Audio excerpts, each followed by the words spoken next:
Hello everyone, welcome to my channel solving biology. अभी तक I have discuss जितने भी इंपॉर्टेंट प्रीवियस ईयर क्वेश्चंस थे मॉलिक्यूलर बायोलॉजी के, and now I will be discussing evolution. तो सबसे पहला क्वेश्चन है सीबीएसई 2024 का, ठीक है।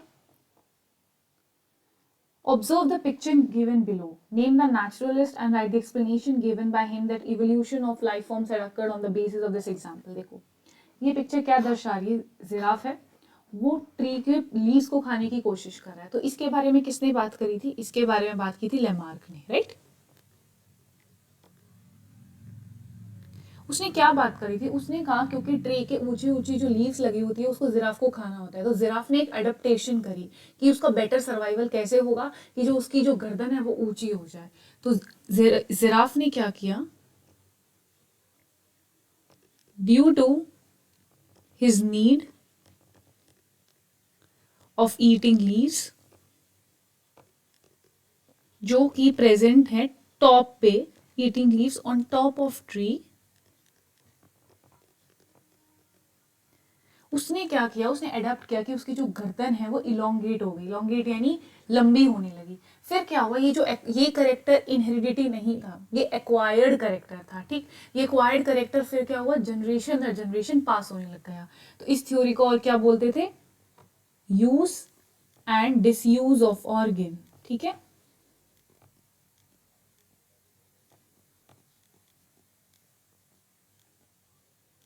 अब क्या हुआ, क्योंकि उसको सबसे ऊंची लीव खानी थी तो उसने क्या किया, अडेप्ट किया।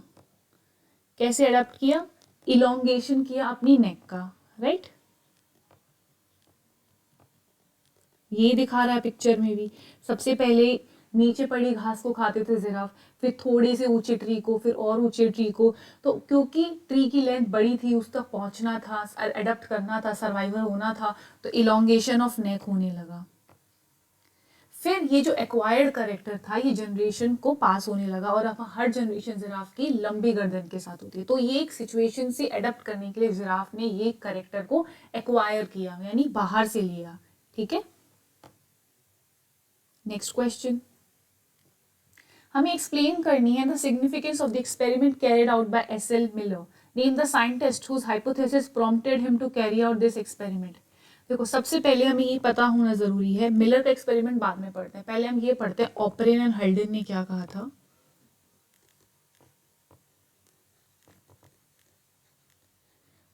इन्होंने केमिकल थ्योरी दी थी इवोल्यूशन की। कौन सी थ्योरी दी थी? Chemical theory of evolution, right.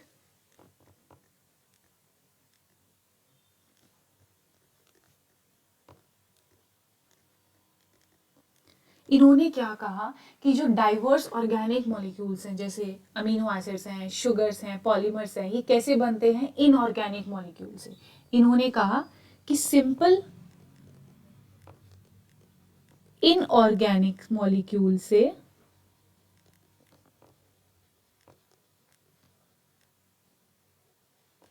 Complex organic molecules बनते हैं। इनऑर्गेनिक मतलब जैसे सिर्फ और सिर्फ एटम्स, जैसे CH N, और कॉम्प्लेक्स ऑर्गेनिक मॉलिक्यूल्स बनते हैं। ये कहा ओपरेन एंड हल्डन ने। उन्होंने ये कहा कि जो एनवायरनमेंट है अर्थ की वो पहले की जब इन्होंने ये थ्योरी डिवाइस करे थे तब की बात है ये। उन्होंने कहा जो अर्थ की एनवायरनमेंट है वो रिड्यूसिंग एनवायरनमेंट है, यानी वहाँ पे कोई ऑक्सीजन नहीं है।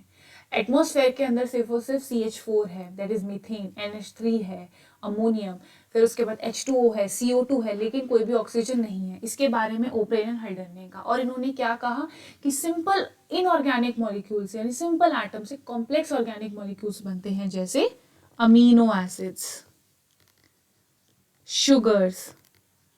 तो इस बारे में ओपरेन एंड हल्डन ने कहा। इन्होंने केमिकल थ्योरी ऑफ इवोल्यूशन दी, इन्होंने जहान के अंदर ये बात करी, लेकिन इस एक्सपेरिमेंट को लैब के अंदर परफॉर्म किया था मिलर ने। तो ये था मिलर का एक्सपेरिमेंट डायग्राम। उसने क्या किया था, उसने एक डिस्चार्ज, स्पार्क डिस्चार्ज, यानी उसने इलेक्ट्रोड से 800 डिग्री सेल्सियस उसने एक heat discharge, spark discharge produce किया एक इंस्ट्रूमेंट के अंदर। फिर उसने देखा कि वही गैसेज हैं, लाइक CH4 है, NH3 है, H2O है, H2 है, लेकिन ऑक्सीजन नहीं है। इसका मतलब रिड्यूसिंग एनवायरनमेंट है, ये उसने देखा। तो इसको लेबोरेटरी में किसने परफॉर्म किया था? मिलर ने। और रियल लाइफ में ओपेन हल्डन ने ये थ्योरी दी थी, मिलर ने वही चीज कही थी कि आखिर में कौन बनते हैं, ऑर्गेनिक मॉलिक्यूल्स बनते हैं, दैट इज अमीनो एसिड्स बनते हैं। अमीनो एसिड्स या ऑर्गेनिक मॉलिक्यूल्स ये बनते हैं किसमें, इस एक्सपेरिमेंट में। ठीक है, तो इसका क्वेश्चन क्या था, name the scientist whose hypothesis prompted him to carry out the experiment. किससे इंस्पायर होके मिलर ने एक्सपेरिमेंट किया था, ओपेन एंड हल्डन से इंस्पायर होके। ठीक है, तो उसने भी यही चीज बोली थी कि उसने इलेक्ट्रोड से 800 डिग्री सेल्सियस दिया टेम्परेचर, स्पार्क प्रोड्यूस करी, फिर उसने देखा कि वही अमीनो एसिड्स यहाँ पे बनते हैं।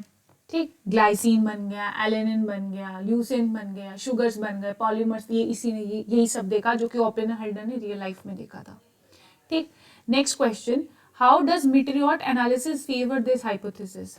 देखो एक लाइन एनसीईआरटी के अंदर गिवन है कि मीटेरियोट एनालिसिस इस हाइपोथेसिस को कैसे फेवर करती है, क्योंकि मीटेरियोट एनालिसिस ये बताती है कि इस स्पेस में बहुत जगह ऐसे प्रोसेसेस हो रहे हैं that in space similar experiments are carried, right, similar situations हैं, यानी ऐसे ही अमीनो एसिड्स बन रहे हैं, सिमिलर कंपाउंड्स हैं, सिमिलर सिचुएशंस हैं जिनकी वजह से ऐसे ही अमीनो एसिड्स बन रहे हैं। ठीक है, next question, identify the option that gives the correct type of evolution exhibited by the two animals. देखो इसके अंदर हमें पता होना चाहिए एडेप्टिव रेडिएशन किसे कहते हैं। एडेप्टिव रेडिएशन का मतलब होता है एक पॉइंट से शुरू करना और फिर रेडिएट हो जाना, यानी फैल जाना किसी भी जगह में। अब अगर कोई एक जगह है जहां पे एक से ज्यादा एडेप्टिव रेडिएशन है, ठीक, तो उस जगह पे हम होता है कन्वर्जेंट इवोल्यूशन। जैसे माउस क्या है, प्लेसेंटल मैमल है, ठीक है, मार्सुपियल माउस क्या है, ऑस्ट्रेलियन